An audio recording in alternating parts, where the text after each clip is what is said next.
Ça veut dire que jusqu'ici, on peut dire qu'il y a bon espoir déjà pour le candidat Ibrahim Boubacar Keïta, mais il y a bon espoir aussi pour les partis. Parce qu'à l'heure actuelle d'aujourd'hui, les partis, sinon, l'adhésion déjà à RPM va au-delà même du parti. C'est la personnalité vraiment du candidat qui est prise en compte.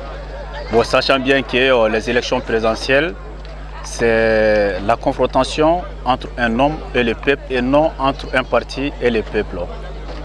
Mais ça, je vous remercie vraiment de m'avoir posé la question sur mon ressenti, compte tenu déjà de ce que nous avons fait aujourd'hui, cet après-midi, en l'occurrence la diaspora.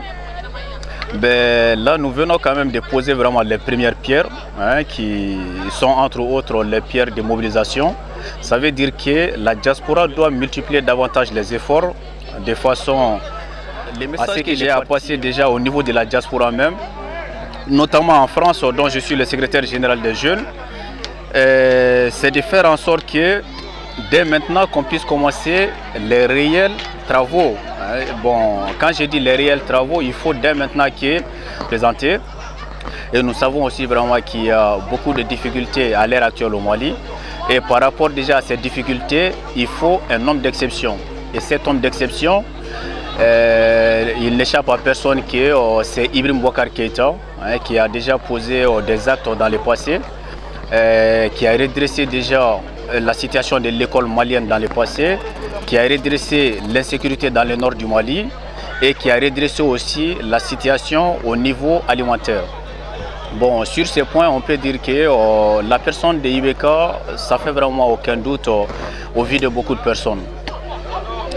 Et pour conclure, nous lançons un appel solennel à tous les Maliens de la diaspora, à tous les Maliens résidant au Mali, de conjuguer les efforts et de travailler parce que bon, c'est vrai que le stade était rempli, mais il n'en demeure pas moins quand même que nous devons continuer le travail dans le sens jusqu'à l'aboutissement de l'élection présidentielle 2012, c'est-à-dire jusqu'à l'aboutissement de notre objectif qui est de gagner 2012.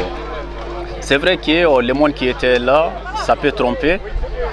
Et c'est pour cette raison que nous ne devons pas se faire déjà une idée que les élections 2012, il y a du boulot encore.